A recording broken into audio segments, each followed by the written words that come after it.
Hi hello welcome to my channel. మనం ఈ వీడియోలో ఇంటర్మీడియట్ కార్పొరేట్ కాలేజ్కు ఆన్లైన్లో ఏ విధంగా అప్లై చేసుకోవాలో ఈ వీడియోలో తెలుసుకుందాం. వీడియోలోకి వెళ్ళక ముందు నాదొక చిన్న రిక్వెస్ట్, నా ఛానల్ని మొదటగా చూస్తున్నట్లయితే సబ్స్క్రైబ్ చేసుకోండి. అదేవిధంగా పక్కన ఉన్నటువంటి బెల్ ఐకాన్ని యాక్టివేట్ చేసుకోండి. అప్పుడే నేను వీడియో అప్లోడ్ చేసిన వెంటనే మీకు నోటిఫికేషన్ ద్వారా అందుతుంది. మన మొబైల్లో కానీ సిస్టమ్ కానీ ఏదైనా ఒక క్రోమ్ బ్రౌజర్ని ఓపెన్ చేయాలో, ఓపెన్ చేసి సెర్చ్ బార్లో టీఎస్ ఈ పాస్ అని టైప్ చేసి సెర్చ్ చేయాలి. సెర్చ్ చేసినట్టయితే నెక్స్ట్ పేజ్ అనేది ఈ విధంగా ఓపెన్ అవుతుంది. తెలంగాణ ఈ పాస్ cgg.gov.in అనే వెబ్సైట్ కనిపిస్తుంది. దానిపైన క్లిక్ చేయాలి. దానిపైన క్లిక్ చేసిన తర్వాత నెక్స్ట్ పేజ్ అనేది ఈ విధంగా ఓపెన్ అవుతుంది. ఇక్కడ కిందికి స్క్రోల్ చేసినట్లయితే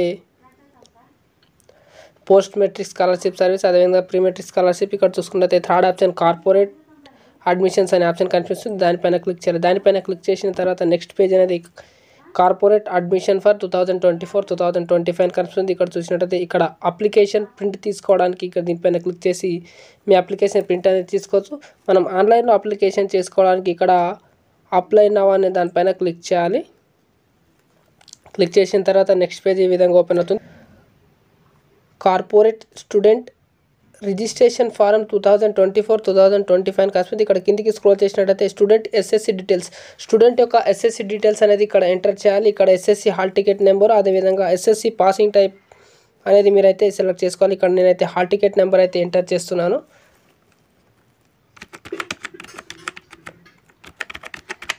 ఎంటర్ చేసిన తర్వాత ఇక్కడ కింద ఎస్ఎస్సి పాస్ టైప్ అనేది సెలెక్ట్ చేసుకోవాలి. మీరు సిబిఎస్ఈ, ఐసిఎస్ఈ లేకపోతే ఎస్ఎస్సి రెగ్యులర్ అనేది అయితే ఏదైతే సెలెక్ట్ చేసుకోవాలి. నేను సెలెక్ట్ చేసుకుంటున్నాను. సెలెక్ట్ చేసుకున్న తర్వాత ఇక్కడ కింద స్టూడెంట్ యొక్క డీటెయిల్స్ అనేది కనిపిస్తాయి. ఫాదర్ నేమ్, అదేవిధంగా మదర్ నేమ్, అదేవిధంగా జెండరు, అదేవిధంగా ఏ స్కూల్లో చదివారు, అదేవిధంగా గ్రేడ్ ఎంత, వాళ్ళ యొక్క డేట్ ఆఫ్ బర్త్ కూడా ఇక్కడ చూపించడం. అదేవిధంగా కిందికి స్క్రోల్ చేసినట్టయితే parent application disability check details అని అడుగుతుంది. ఇక్కడ చూసుకున్నట్లయితే పేరెంట్ అప్లికేషన్ సెలెక్ట్ చేసుకోవాలి. గవర్నమెంట్ ఎంప్లాయీ, ప్రైవేట్ ఎంప్లాయీ, ఏదైతే బిజినెస్ మ్యాన్, సెల్ఫ్ ఎంప్లాయిడ్, ఈ విధంగా చాలా ఆప్షన్స్ అయితే ఉంటాయి. ఏదైతే దాన్ని సెలెక్ట్ చేసుకోవాలి. సెలెక్ట్ చేసుకున్న తర్వాత ఫిజికల్ ఛానల్ అయితే ఎస్ అయితే ఎస్, నో అయితే నో. ఎస్ అని పెట్టినట్టయితే ఇక్కడ సదరం సర్టిఫికేట్ నెంబర్, అదేవిధంగా పిహెచ్సి సర్టిఫికేట్ అయితే అప్లోడ్ చేయాల్సి వస్తుంది. దానికి సంబంధించినటువంటి డీటెయిల్స్ అయితే ఎంటర్ చేయాలి. నేనైతే నో పెడుతున్నాను కాబట్టి ఇక్కడ కింద చూసుకున్నట్టయితే స్టూడెంట్ క్యాస్ట్ డీటెయిల్స్ అనమాట. ఇక్కడ కమ్యూనిటీ రిలీజన్ చూసుకున్నట్టయితే ఇక్కడ ఏదైతే హిందూ, ఇస్లాం, క్రిస్టియన్, సిక్కిం ఏదైతే దాన్ని సెలెక్ట్ చేసుకోవాలి. సెలెక్ట్ చేసుకున్న తర్వాత ఇక్కడ క్యాస్ట్ సెలెక్ట్ చేసుకోవాలి. సెలెక్ట్ చేసుకున్న తర్వాత క్యాస్ట్లో సబ్ క్యాస్ట్ అనేది ఇక్కడ సెలెక్ట్ చేసుకోవాలి. సెలెక్ట్ చేసుకున్న తర్వాత మీ యొక్క మదరు ఎస్హెచ్జి గ్రూప్లో ఉన్నట్లయితే ఎస్ అని పెట్టాలి. ఎస్ అని పెట్టినట్లయితే దానికి సంబంధించినటువంటి డీటెయిల్స్ అనేది అడుగుతుంది. ఆ డీటెయిల్స్ అనేది మీరు మీ మదర్కి అడిగి తెలుసుకోవచ్చు. వారు చెప్పిన తర్వాత మీరైతే ఫిల్ అయితే చేయొచ్చు, లేకపోతే నో అని పెట్టుకోవచ్చు. అదేవిధంగా మీ యొక్క అడ్రస్, పర్మనెంట్ అడ్రస్ అనేది ఇక్కడ ఎంటర్ చేయాలి. ఇక్కడ చూసుకున్నట్లయితే మీ యొక్క డిస్టిక్, మీ డిస్టిక్లో అదేవిధంగా మీ మండలు, ఏ మండలం అయితే ఆ మండలిని సెలెక్ట్ చేసుకోవాలి. సెలెక్ట్ చేసుకున్న తర్వాత మీ విలేజ్, మీ డోర్ నెంబరు, పిన్ కోడ్, అదేవిధంగా మొబైల్ నెంబరు, ఇక్కడ మీ యొక్క ఈమెయిల్ ఐడి, మీ యొక్క మొబైల్ నెంబర్ అనేది సెల్ఫా లేకపోతే ఫ్యామిలీ మెంబర్సా, ఫ్రెండ్సా, అదర్సా ఏదైతే అది సెలెక్ట్ చేసుకోవాలి. సెలెక్ట్ చేసుకున్న తర్వాత కింద మీ యొక్క ఆధార్ కార్డ్ నెంబర్ అనేది కంపల్సరీ ఇవ్వాల్సి వస్తుంది. మీ రేషన్ కార్డ్ అనేది ఆప్షన్ అనమాట, ఉంటే ఇవ్వచ్చు, లేకపోతే లేదు. ఆధార్ కార్డు మాత్రం అయితే కంపల్సరీ ఇవ్వాల్సిందే, మ్యాండేటరీ. స్టార్ గుర్తున్నాయి కంపల్సరీ అయితే మీరు ఫిల్ చేయాల్సి వస్తుంది. స్టార్ గుర్తు లేని అయితే ఆప్షనల్ మీరు ఫిల్ చేసిన వస్తుంది, చేయకుండా వస్తుంది. అదేవిధంగా సర్టిఫికేట్స్ చూసుకున్నట్టయితే ఇక్కడ ఇమేజ్ ఆఫ్ యువర్ ఫోటోగ్రఫీ, మీ యొక్క ఫోటోగ్రఫీ అనేది ఇక్కడ అప్లోడ్ చేయాల్సి వస్తుంది.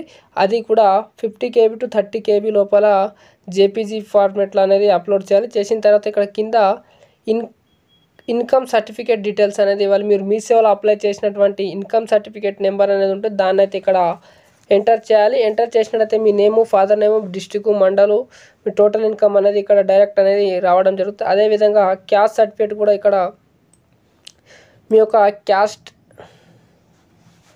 సర్టిఫికేట్ నెంబర్ అనేది ఎంటర్ చేయాలి. ఎంటర్ చేసినట్టయితే వాటికి సంబంధించిన డీటెయిల్స్ అనేది రావడం జరుగుతుంది. స్కూల్ స్టడీ డీటెయిల్స్ అనమాట. ఇక్కడ మీరు 4th క్లాస్లో ఇక్కడ చదివారు అనేది అడుగుతుంది. వాటికి సంబంధించినటువంటి డిస్టిక్ని అయితే మీరు సెలెక్ట్ చేసుకోవాలి. నేనైతే సెలెక్ట్ చేస్తున్నాను చూపించడానికి. ఇక్కడ మీ యొక్క మెదక్ అయితే మెదక్లో ఏ మండల్ వస్తుంది, అదేవిధంగా ఇక్కడ విలేజ్ ఏది, అదేవిధంగా స్కూల్ నేమ్, అదేవిధంగా స్కూల్ ప్రైవేటా లేకపోతే గవర్నమెంట్ అని అడుగుతుంది. దానికి సంబంధించినటువంటి డీటెయిల్స్ అనేది మీరైతే ఇవ్వాల్సి వస్తుంది. అదేవిధంగా స్కూల్ స్టడీ డీటెయిల్స్ అప్లోడ్, మీ యొక్క బోనాఫైడ్ సర్టిఫికేట్స్ అనేది ఇక్కడ అప్లోడ్ చేయాల్సి వస్తుంది. ఇక్కడ చూసుకున్నట్లయితే ఫ్రమ్ క్లాస్ 2 క్లాస్, కొందరైతే ఫస్ట్ క్లాస్ నుంచి 5th క్లాస్ వరకు ఒక స్కూల్, అదేవిధంగా 6th క్లాస్ నుండి 10th క్లాస్ వరకు ఒక స్కూల్లో చదవడం జరుగుతుంది. ఆ విధంగా 2 బోనాఫైడ్లు ఉండడం జరుగుతుంది. కాబట్టి ఇక్కడ చూసుకున్నట్లయితే ఫ్రమ్ క్లాస్ వచ్చేసి 4th క్లాస్, అంటే ఇక్కడ ఫస్ట్ క్లాస్ నుంచి 5th క్లాస్ వరకు ఒక్క దాంట్లో ఉంటుంది. కాబట్టి 4th నుంచి ఇట్లా 5th పెట్టేసుకొని ఒక బోనాఫైడ్ అప్లోడ్ చేయాలి. అదేవిధంగా 6th క్లాస్ నుండి 10th క్లాస్ వరకు, 6th క్లాస్ నుండి 10th క్లాస్ వరకు ఈ విధంగా సెలెక్ట్ చేసుకొని మీకు బోనాఫైడ్లు అనేది అప్లోడ్ చేయాలి. లేదు అనుకుంటే నేను 6th 7th ఒక జాల, అదేవిధంగా 8th నుంచి 10th వరకు ఒక జాల చదివానంటే ఆ విధంగా కూడా మీరు సెలెక్ట్ చేసుకొని మీకు బోనాఫైడ్ అనేది ఎంటర్ చేయవచ్చు.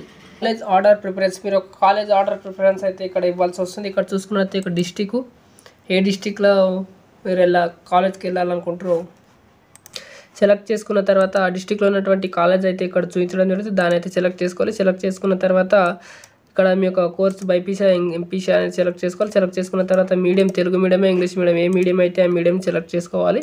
ఈ విధంగా నేనైతే సెలెక్ట్ చేసుకుంటున్నాను. సెలెక్ట్ చేసుకున్న తర్వాత ఇక్కడ ఓన్లీ 3 ప్రిఫరెన్స్ మాత్రమే ఉండడం జరిగింది. మనం 3 ప్రిఫరెన్స్ ఇచ్చుకోవాలంటే అట్లా ఏమి ఉండదు సార్. ఇక్కడ యాడ్ న్యూ కాలేజెస్ పైన క్లిక్ చేసినట్టయితే ఇక్కడ మీరు ఎన్నైనా యాడ్ చేసుకోవచ్చు. ఈ విధంగా యాడ్ చేసుకున్న తర్వాత ఇక్కడ